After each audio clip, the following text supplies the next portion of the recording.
अतुट बंधन धारावाहिक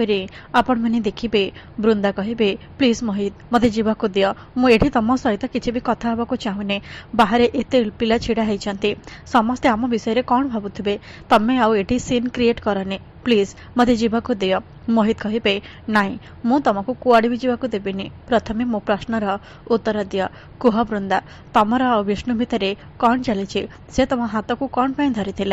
आउ तमे दुहे परस्पर सहित क्लोज ना तो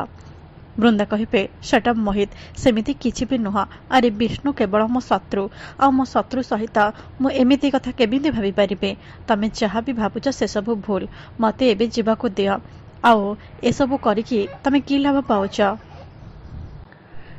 शीघ्र डोर खोल एपटे विष्णु आसी झरका पाखे पहुँचे आउ कहे मोहित भलरे कहूँ बृंदा को जीवाकू दे से तो सहित भी किसी भी कथा हाँक चाहू ना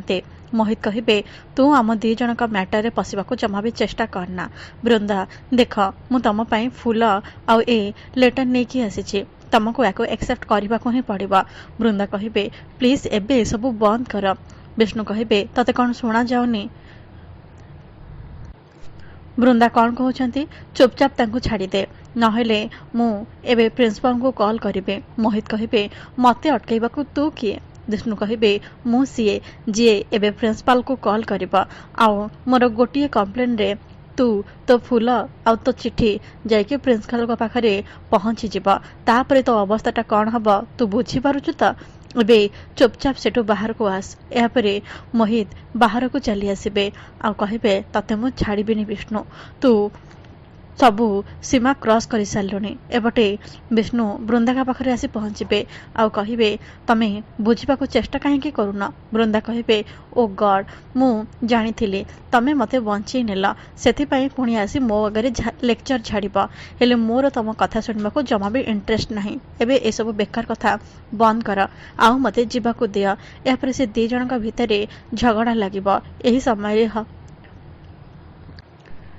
कॉलेज रे आसी जगन पहुँचे आउ से आसी कहे बृंदा ता माने ए विष्णु ही तते हैरान करुचे बृंदा कहे नहीं भाई तू भूल बुझुचु विष्णु मते हैरान करू नथिले जगन कहे ताहले ये ए रूम भितर कौन करुचे मु शुणा पाइली जे तो कॉलेज रे गोटे पिला हैरान करुचे आउ सेथिपाई मु तते बंचाया को एठी दौड़िकी आसीचे आउ मु एठी देखुची जे एठी विष्णु अछि यार माने कौन बृंदा कहे नाई भाई तू भूल बुझुचु विष्णु कहे बस मु कौन करिछि न करिछि सेटा तुम भौणी भल भाव कहि पारिबे तमे तांको कथा थरे शुणिनी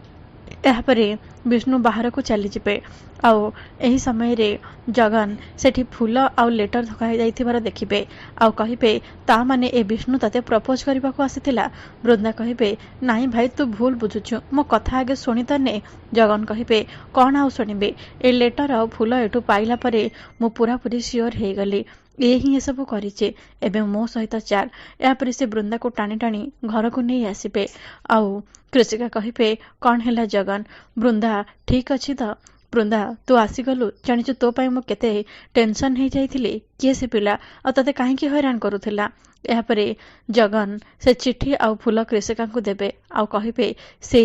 विष्णु ही थिला यापरे कृषिका बृंदा को नहीं तेजस का घरे पहुँचे आउ कहे आज से तेजस को मु तार असल औकात देखेबे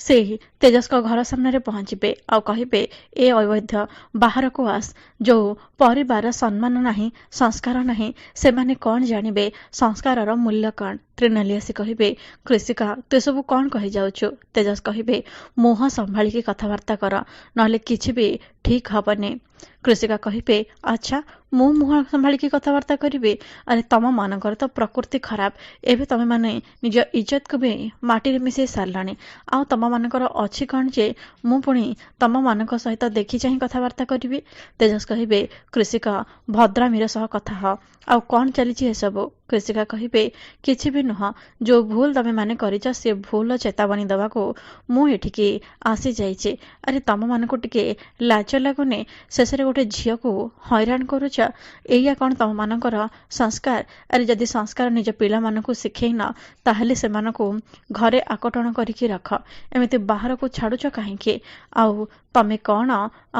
ତମ ପିଲାମାନେ କ'ଣ ସେ କଥା ଏବେ ପୁରା ଦୁନିଆ ଜାଣିବ। ତେଜସ୍ କହିବେ କ'ଣ ହେଇଛି କୃଷିକା, ତମେ କୋଉ କଥା କହିବାକୁ ଚାହୁଁଛ? କୃଷିକା କହିବେ ତମ ପୁଅ ବିଷ୍ଣୁ ମୋ ଝିଅ ବୃନ୍ଦାକୁ କଲେଜରେ ହଇରାଣ କରୁଛି, ଆଉ ଦେଖ ଏସବୁ କ'ଣ ସେ ଦେଇଛି। ତେଜସ୍ କହିବେ ନାଇଁ, ମୁଁ ଏ କଥାକୁ କେବେ ବି ବିଶ୍ୱାସ କରିପାରିବିନି। ବିଷ୍ଣୁ କେବେ ବି କୌଣସି ଝିଅର ଇଜ୍ଜତ ସହିତ ଖେଳିବାକୁ ଚେଷ୍ଟା କରିବନି। ସେ କାହା ସହିତ ବି ଅଭଦ୍ରାମୀ କରିପାରିବନି। କୃଷିକା କହିବେ ତାହେଲେ ଠିକ୍ ଅଛି, ଡାକ ତମ ପ୍ରିୟ ପୁତ୍ର ବିଷ୍ଣୁକୁ, ଆଜି ମୁଁ ତାକୁ ନିଜେ ପଚାରିବି। ଏହି ସମୟରେ ବିଷ୍ଣୁ ଘରେ ଆସି ପହଞ୍ଚିବେ। ଆଉ ତେଜସ୍ କହିବେ କୃଷିକା ଏସବୁ କ'ଣ କହୁଛନ୍ତି? ତୁ କ'ଣ ସତରେ କଲେଜରେ ବୃନ୍ଦାକୁ ହଇରାଣ କରୁଥିଲୁ? ବିଷ୍ଣୁ କହିବେ ବାବା ଏବେ ସତ କ'ଣ ବୃନ୍ଦା ନିଜେ କହିବେ। ବୃନ୍ଦା ସମସ୍ତଙ୍କୁ ସତଟା କ'ଣ କୁହ। ବୃନ୍ଦା ଭାବିବେ ଯଦି ମୋହିତ ବିଷୟରେ ସମସ୍ତେ ଜାଣିଯାଆନ୍ତି ତାହେଲେ ବହୁତ ବଡ଼ ଅସୁବିଧା ହେଇଯିବ। ଏହାପରେ ସେ କହିବେ ହଁ, ତମେ ହିଁ ତ ଥିଲ ଯିଏ ମୋତେ କଲେଜରେ ହଇରାଣ କରୁଥିଲା। ଏହାପରେ ତେଜସ୍ ବିଷ୍ଣୁକୁ ଏକ ଶକ୍ତ ଚାପୁଡ଼ା ମାରିବେ।